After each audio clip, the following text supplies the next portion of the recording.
இயேசு கிறிஸ்துவின் நாமத்தினால் உங்களுக்கு என் அன்பின் நல்வாழ்த்துக்கள். இந்த நாளில் இந்த வேளையில் அநேகர் உங்களை பார்த்து சபிக்கிறாங்களா? முன்னாடி போக விட்டு உங்களை பின்னாடி ஏதோ பேசுகிறாங்களா? ஒருவேளை குற்றப்படுத்துகிறாங்களா? அதனால் நீங்கள் சோர்ந்து போயிட்டீங்க, மனம் சோர்வோடு இருக்கிறீங்க. நான் இந்த பூமியில் இருக்கிறதை காட்டிலும் மரித்து போவதே நலம் என்று நீங்கள் நினச்சிக்கிட்டு இருக்கலாம்.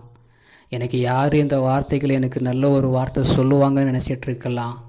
நீங்கள் சோர்ந்து கொண்டிருக்கிற உங்களுக்கு தான், கேட்குற உங்களுக்கு தான், யாருக்கோ சொல்கிறாங்கன்னு நினச்சிட்டு இருக்கீங்க தானே. கர்த்தருடைய வார்த்தை உங்களுக்கு வந்திருக்குது. இதை கேட்குற உங்களுக்கு தான். அன்பானவர்களே, இயேசு உங்களை நேசிக்கிறாருங்க. இயேசுடைய இடத்துல வந்து பாருங்கள், நிச்சயமாக அவர் அற்புதம் செய்ய அதிசயமாக இருப்பாருங்க. அப்படி ஏதாவது வசனம் இருக்குதா அப்படி சொல்லி பார்க்கும்பொழுது ஒரு சின்ன ஒரு வசனம் தான், ஆனால் அது பெருசாக இருக்கும். ஆனால் ஆண்டவர் கொடுக்குற வார்த்தையை பாருங்கள்.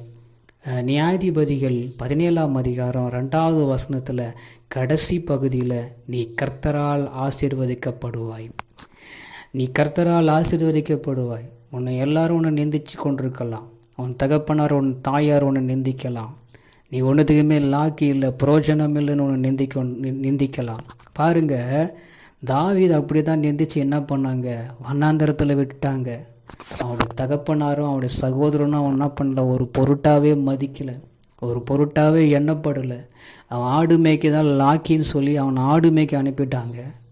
அவன் வண்ணாந்தரத்தில் போயிட்டு ஆடு மேய்த்து கொண்டிருந்த தாவீது, அந்த தாவீது தான் கர்த்தர் தெரிந்து கொண்டார். சாமுவேல் எல்லாரையும் அபிஷேகம் பண்ணப்படும் பொழுது யாருமே தெரிந்து கொள்ளப்படலை.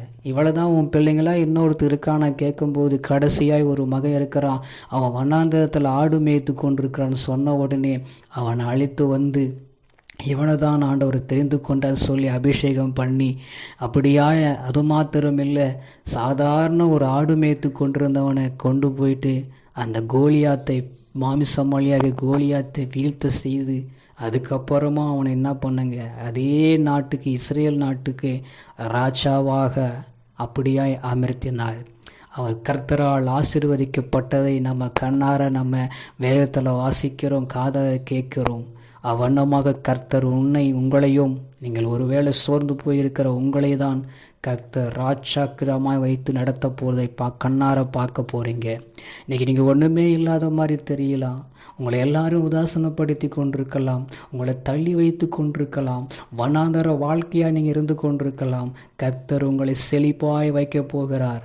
இந்த வார்த்தை வசனங்களை விசுவாசிக்கிற உங்களை கர்த்தர் உங்களை ஆசீர்வதிக்கப்பட போகிறாய். நீ ஆசீர்வாதமாய் வைக்க போகிறார் கர்த்தரா. நீ கர்த்தரால் ஆசீர்வதிக்கப்படுவாய்.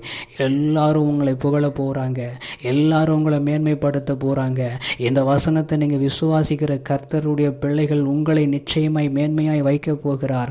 கர்த்தரை நீங்கள் நம்புவதனால கர்த்தர் உங்களை ஆசீர்வதிப்பார். ஜெபம் பண்ணுவோம். எங்களை கிருபையாய் நேசிக்கிற எங்கள் அன்பின் நல்ல தகப்பனே, எல்லாராலையும் நான் உதாசனப்படுத்தி விட்டேன், எல்லாராலையும் நான் தள்ளப்பட்டேன், எல்லாராலையும் கேவலப்படுத்தி விட்டேன். ஆனால் உம்மால் ஆண்டவரை நாங்கள் ஆசீர்வதிக்கப்பட போவதனால ஸ்தோத்திரிக்கிறேன். இந்த வசனத்தை நான் விசுவாசிக்கிறேன். இயேசுவின் நாமத்தை நான் சொல்லி ஜெபிக்கிறேன் நல்ல பிதாவே, ஆமென்.